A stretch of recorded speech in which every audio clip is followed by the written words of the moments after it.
Olá, queridos irmãos e irmãs, sejam muito bem-vindos aqui no canal. Se você ainda não me conhece, eu me chamo Mari Garcia e se você ainda não está inscrito aqui, este é o momento que você pode se inscrever. Ativa o sininho aqui embaixo para o YouTube te avisar toda vez que eu postar um vídeo novo por aqui.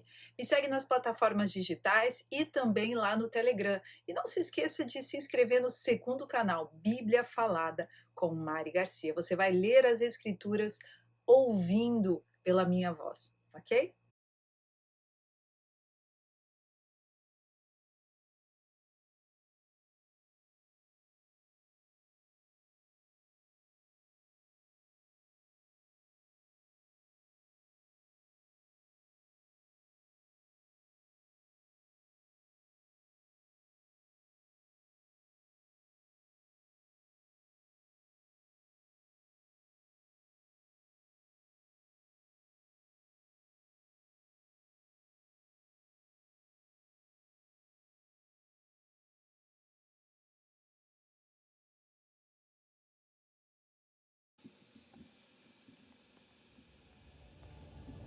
Pois tens guardado a palavra de minha perseverança.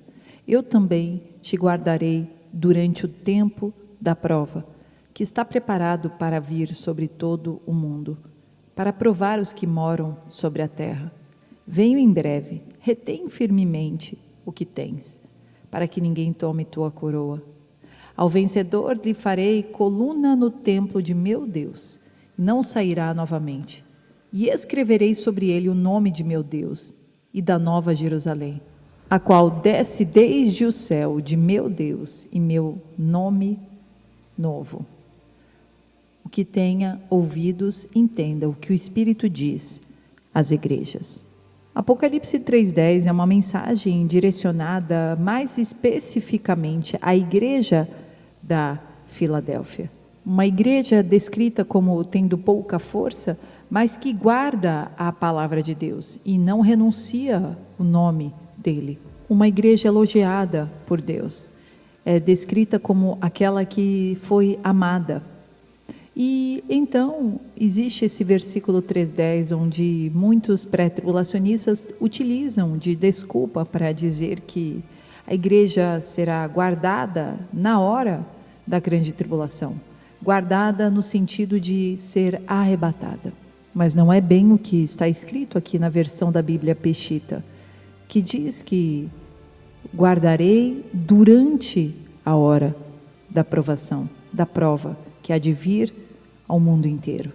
Desde meados do século XIX, a doutrina de um arrebatamento pré-tribulacional da Igreja de Cristo foi imposta ao corpo de Cristo nas democracias ocidentais, mas principalmente pelo ensino de John Nelson Darby, que introduziu seu sistema dispensacionalista na escatologia, fazendo uma separação entre Israel e a igreja, que as escrituras em sua integridade não o fazem. A tradução do grego da palavra guardado durante a hora da prova é utilizada também quando Jesus orou pelos seus discípulos no Evangelho de João 17, versículo 15, pedindo ao seu Pai que não os tirasse do mundo, mas os guardasse do maligno no mundo.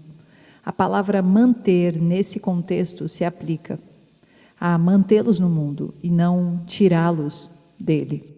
João 17:11, agora não ficarei muito mais no mundo, mas estes ainda estão no mundo, e eu vou para ti. Pai Santo, protege-os em teu nome, o nome que me deste, para que sejam um, assim como somos um. Enquanto eu estava com eles, protegi-os e os defendi em teu nome. E nenhum deles se perdeu, exceto o filho da perdição, para que se cumprisse a Escritura. Mas agora vou para ti e digo dessa forma, enquanto ainda estou no mundo, para que eles recebam a minha plena felicidade em seus corações.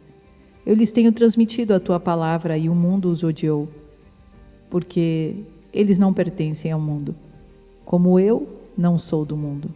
Não oro para que os tires do mundo, mas sim para que os proteja do príncipe deste mundo. Eles não são do mundo, como também eu não sou. A palavra grega é téreo, um verbo que descreve uma ação que significa atender com cuidado, ou cuidar, de guardar, e uma metáfora usada para manter alguém no estado em que está, e reservar, passar por algo. Não significa em nenhuma forma ser tirado deste mundo, mas sim ser guardado da influência e das garras do maligno, enquanto permanece no mundo. No livro do Apocalipse, João escreve sobre a necessidade de os santos perseverarem na tribulação. Não há referência a eles evitando isso. Apocalipse 1:9. Eu, João, irmão e vosso companheiro de sofrimento no reino e na perseverança na fé em Jesus, estava na ilha de Patmos por causa da palavra de Deus e do testemunho de Jesus. Apocalipse 2:2. Conheço as tuas obras, tanto o teu trabalho árduo como a tua perseverança, e que não podes tolerar pessoas más, e que puseste à prova aqueles que a si mesmos se declaram apóstolos, mas não são, e descobriste que eram impostores. Tens perseverado e suportado sofrimentos de toda espécie por causa do meu nome, e não te deixaste desfalecer.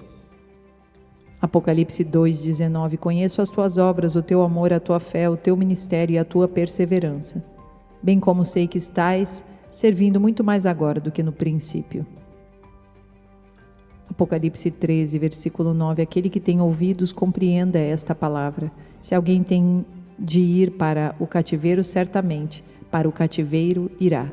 E se alguém matar a espada, é necessário que pela espada seja morto. Apocalipse 14, versículo 12. Aqui está a perseverança dos santos, daqueles que obedecem aos mandamentos de Deus e permanecem fiéis a Jesus. Então ouvi uma voz grave do céu que ordenava: escreve, bem-aventurados os mortos, que desde agora morrem no Senhor. Sim, diz o Espírito, para que descansem de suas lutas e trabalhos, porquanto as suas obras os acompanham. Quando lemos o Evangelho de Mateus 24, nós temos outra controvérsia, uma passagem bíblica que é mal interpretada. Um será levado e outro será deixado. Já falei algumas vezes aqui, mas as pessoas insistem em dizer o contrário. Preste atenção. Mateus 24, 37. E como foi nos dias de Noé, assim será também a vinda do Filho do Homem. Pois assim como nos dias anteriores ao dilúvio, comiam, bebiam, casavam e davam-se em casamento, até o dia em que Noé entrou na arca, e não perceberam até que veio o dilúvio e os levou a todos. Perceba o que está escrito aqui, pessoal. E os levou a todos. Quem foi levado pelo dilúvio? Aqueles que não perceberam, os ímpios. E continua o versículo 39. Assim também será a vinda do Filho do Homem. Então, estando dois no campo, um será tomado e deixado o outro. Quem foi tomado, pessoal? Comparado com os tempos de Noé, quem foi levado, que é a mesma coisa que tomado, são os ímpios. Versículo 41, estando duas mulheres moendo no moinho, uma será tomada ou levada e a outra deixada. Quem foi levada? A ímpia. Vigiai, portanto, porque não sabeis a que hora há de vir o vosso Senhor. Então, queridos, aquele que é levado é o ímpio. Levado como? Levado pelo julgamento. Nos tempos de Noé, foi levado pela água.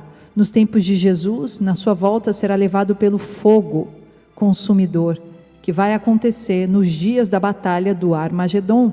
Quando Jesus vem, ele vem com ira em seu cavalo branco. E as taças da ira são derramadas sobre aqueles que estão marcados com a marca da besta. Toda a ira do Senhor é despertada e é este o momento da sua vingança.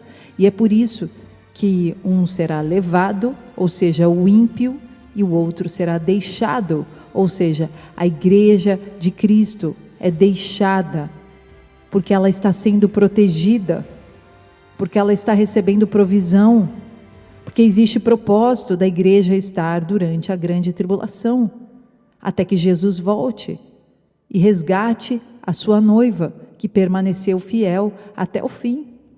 Além de muitos judeus que vão se unir novamente à oliveira, despertando deste sono espiritual profundo.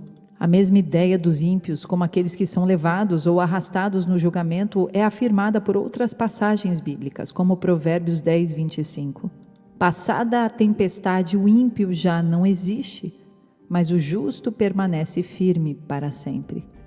Salmo 28, 3. Não me arrastes com os ímpios, com os que praticam a iniquidade, os quais falam de paz ao seu próximo, porém no coração tem perversidade. Sofonias 1, 2. Eu consumirei por completo todas as coisas sobre a terra, diz o Senhor. Consumirei os homens e os animais, consumirei as aves do céu e os peixes do mar, e os tropeços, juntamente com os ímpios. Exterminarei os homens de sobre a terra, diz o Senhor. Salmo 58, versículo 9. Os ímpios serão varridos antes que as suas panelas sintam o calor da lenha, esteja ela verde ou seca. Os justos se alegrarão quando forem vingados, quando banharem seus pés no sangue dos ímpios. Então os homens comentarão: de fato os justos têm a sua recompensa. Com certeza há um Deus que faz justiça na terra. Salmo 90, versículo 5. Como uma correnteza tu arrasta os homens, são breves como o sono, são como a relva que brota ao amanhecer. Mateus 24, 29 diz: imediatamente após a tribulação daqueles dias, o sol escurecerá e a lua não dará a sua luz. As estrelas cairão do céu e os poderes celestes serão abalados. Então aparecerá no céu o sinal do Filho do Homem. E todas as nações da terra se lamentarão e verão o Filho do Homem vindo nas nuvens do céu com poder e grande glória. E ele enviará os seus anjos com grande som de trombeta, e estes reunirão seus eleitos dos quatro ventos, de uma a outra extremidade dos céus. Nesses versículos notamos algumas coisas. É imediatamente após a tribulação daqueles dias que ocorre o arrebatamento e a ressurreição. Também vemos que no final do tempo da grande tribulação, as constelações estão sendo abaladas como sinal da volta de Jesus. O corpo de Cristo entra no tempo da grande tribulação, mas é resgatado antes da ira de Deus ser derramada. No grego original do Novo Testamento, a palavra tribulação é diferente da palavra ira.